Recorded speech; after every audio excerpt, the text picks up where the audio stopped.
A WWE title match has been added to Raw on Netflix. Plus, the main event for Raw's Netflix debut has been confirmed, and a major WWE star returns and joins the Raw roster. It's all in the Cultaholic Wrestling news right now. So yesterday, we had the WWE Netflix kickoff from WWE headquarters. What a fun hour that was. There was lots of cool little bits going on, wasn't there, that really helped to shape what this debut show on Netflix is going to look like. Yeah, and with everything going on in and around it, some big announcements for what's to come, including a title match for the Netflix debut. Yes, it's going to be a women's world title match for the show, with Liv Morgan defending the title against Rhea Ripley. They're just absolutely cram-packing this one out, aren't they? They're just putting so much in there, because that joins a card that features CM Punk and Seth Rollins, which we'll talk about in a moment, features the Tribal Combat match. Yep. It's starting to feel like a pay-per-view.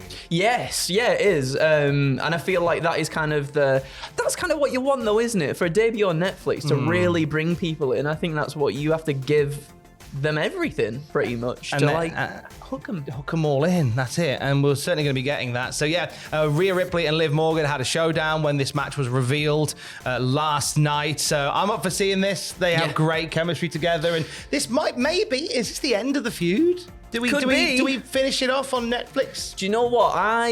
I wouldn't mind the feud end. I think it's definitely, I know some people might disagree. I've seen all these people on the internet saying the things. No one on the internet disagrees with anybody. I think Liv Morgan has been brilliant in what she's done in 2024. I think her character development has been very, very fun to see. But I would like to see something. We've had little teasers here and there of maybe Io and Rhea going into a bit of a program maybe down the line, which I think I would like to see next, at least anyway. So if we do move on from this, might not necessarily be a bad thing. One of those big marquee matches for Raw on Netflix, Seth Rollins and CM Punk one-on-one. A heated confrontation between the two took place with Seth Rollins calling CM Punk a bootlicker for talking about how happy he is back being in the place that made him poorly in the first place, if you cross your timelines. Michael Cole called it one of the most anticipated matches in WWE history, and during the kickoff show, referred to the match as the match that will main event Raw on Netflix. So this is going to last, and I was intrigued by what we were going to see in terms of the order and the structure of this show. Yeah. Because you've got a Roman Reigns match in there. Yep. And Roman tends to be either the opening or the closing. Yes. You don't put him in the middle. No, and I guess I've seen speculation, people saying certain things about The Rock as well, maybe coming back for this. And I thought, well, if that is to be the case, then I would have thought perhaps Roman and Solo would have main evented that. You could argue that obviously they're going to still remain somewhat SmackDown facing. Yeah. So you probably won't want to end the show with two guys that you could watch on another channel. Which makes me think that maybe they might do it first. I think they might do it first. We might open the first Raw on Netflix. Do we see The Rock as well? If you get him like straight away, that's already hooked people in, right? First half an hour of Raw on Netflix, and you get the Tribal Combat match, and you get The Rock turn up going, yoink, that's still a fella's mine. Thank you very much. Don't I look smashing in it? And then you've still got the Seth Rollins and CM Punk main event to look forward to. It's all good stuff, really, isn't it? That's if that does happen, by the way. We'll see. Yeah, we'll see how it all shapes up and shakes out. Kevin Owens rocked up, didn't he? He did. He's got his lovely Winged Eagle Championship, which he absolutely won and deserved to win at that show. He declared himself the champ before being ejected from the building. He has the best moveset, everybody, by the way, as well.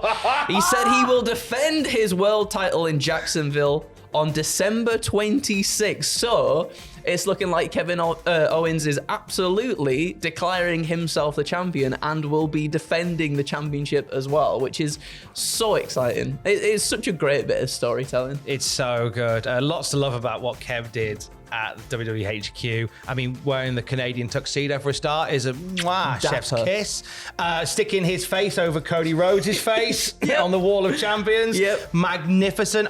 Kevin Owens is on an undeniable streak at the moment. He's brilliant. He's so good. I think Adam said this before as well, but like when you sort of think and you're asked like, oh, who are some of your favorite wrestlers? I think Kevin Owens is definitely up there because he's just brilliant in everything that he does. And I really do hope that we see him get a world championship again one day because he deserves it more than anything. Well, he's got one. Well, sorry, He's the Winged sorry, Kevin. Eagle world champion. Kevin, apologies. You are the real world champion to me. So. There's only 2 people that are allowed to carry around that Winged Eagle belt, and that's Kevin Owens and you. Oh yeah, we're kindred spirits. You are kindred spirits. I did borrow it to do a video on the truth about the Winged Eagle title. If you, like me, have a weird, perverted love affair with that particular title, but depends how perverted. Well, I don't know. £10 a month on OnlyFans, you'll find out. But if you have an interest in it as well, I'll give you the full history of it, the story behind it, and little random tidbits about that particular belt that you may not have known before. It's on the channel right now if you fancy watching it. We are going to pause on the Netflix stuff, and we're going to come back to it in just a second because I want to talk TNA very quickly. Because this week we've seen a number of TNA contracts expiring, what feels like a bit of a talent exodus from TNA Wrestling. Rhino, Trent Seven, Kushida, ring announcer Jade Chung, AJ Francis seemingly on their way out. Also names like Josh Alexander and Jordan Grace also expected to be leaving the company soon as well. Aiden Prince's TNA contract is up on January 1st. He revealed this on Twitter. Aiden Prince has done quite a few sort of lower to mid card things with TNA. He's challenged for the X Division title on a couple of occasions, and it looks as if it's coming to an end, but he might move into a backstage role. Fightful Select seems to be thinking he might be doing something non-wrestling with TNA. Yeah. We'll keep an eye on that one. Steph DeLander's TNA deal comes up in the next couple of weeks as well. She's currently out of action, sidelined since August. She's undergone surgery to treat a spinal injury, and she's a big miss on television and on the indie scene anyway. Fightful are told that TNA is interested in bringing Steph DeLander back when she's cleared. PW insiders say that there are talks to keep some of the talents who are contracts are expiring on with the company. We don't know who at the moment. Okay. A lot of moving and shaking in that A lot company. of moving. It looks like the landscape is going to perhaps change quite drastically very soon, which I'm quite sad about because it felt like for the longest time they were really, and I'm not saying that if certain talents do leave, then things are going to just completely collapse, but it felt like it was getting to a really good place. They were finding their groove. Yeah, and then little sort of bits here and there that have happened, maybe not putting the belt on Joe Hendry straight away when it was the hottest, maybe perhaps bringing Tessa Blanchard back into the company. There's little bits and pieces that are feeling not quite right, but it remains to be seen how it all sort of shapes out. Yeah, we'll let you know when we know more about that at Cultaholic.com. Tomorrow is ROH Final Battle at the Hammerstein Ballroom. What are we looking at main event-wise for this one, Andrew? 2 key matches that people are talking about. We've got Matt Cardona challenging Chris Jericho for the Ring of Honor World title, and Athena putting her Ring of Honor Women's Championship up against Billie Starkz. Fightful reports, Tony Khan stated this Friday's Final Battle was a double main event, leading to further speculation. As of Wednesday, Fightful Select was told that Athena versus Billie Starkz was the plan to close the show, and then this was also confirmed by Athena in an interview with Denise Salcedo, and I think that's the right call to make, as that is absolutely the best and the biggest storyline that has happened within this sort of new era of Ring of Honor. It really, really is. Now, the last time they did this match between these two, it did go on last.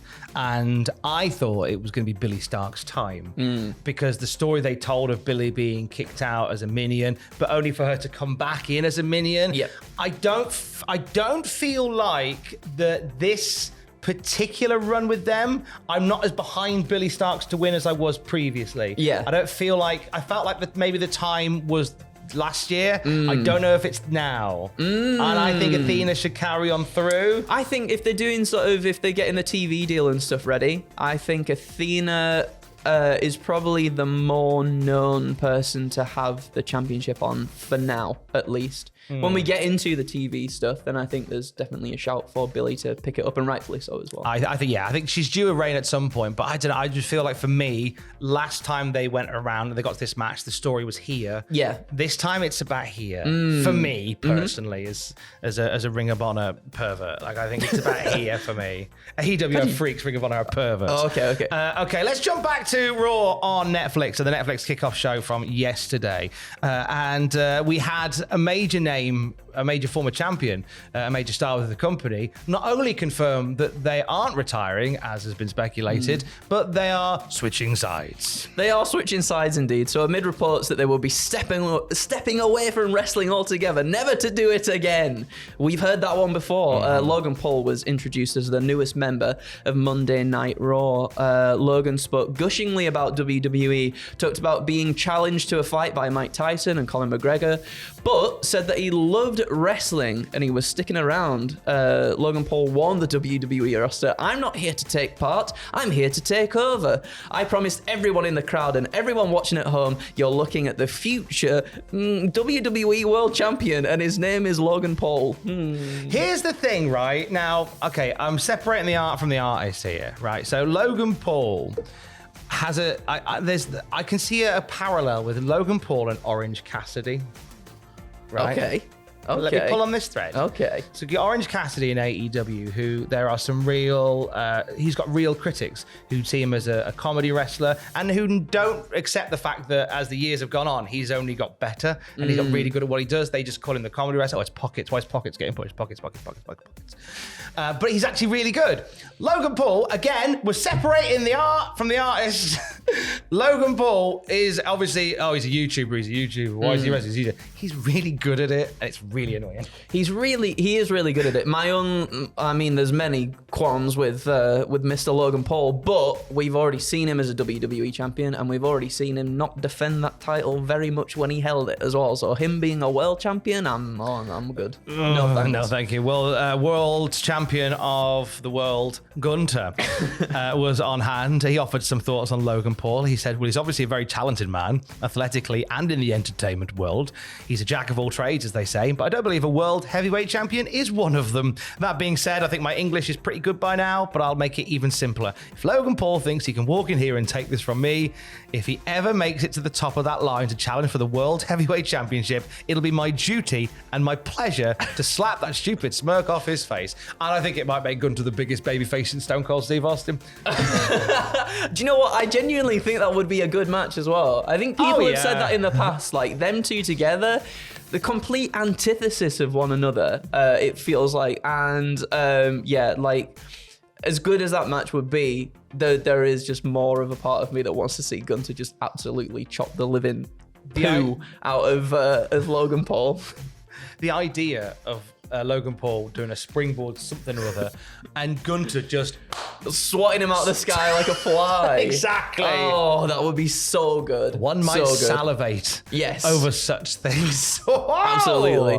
For the very latest wrestling news at any time, you can check out Cultaholic.com. Kiss. I love you. Bye.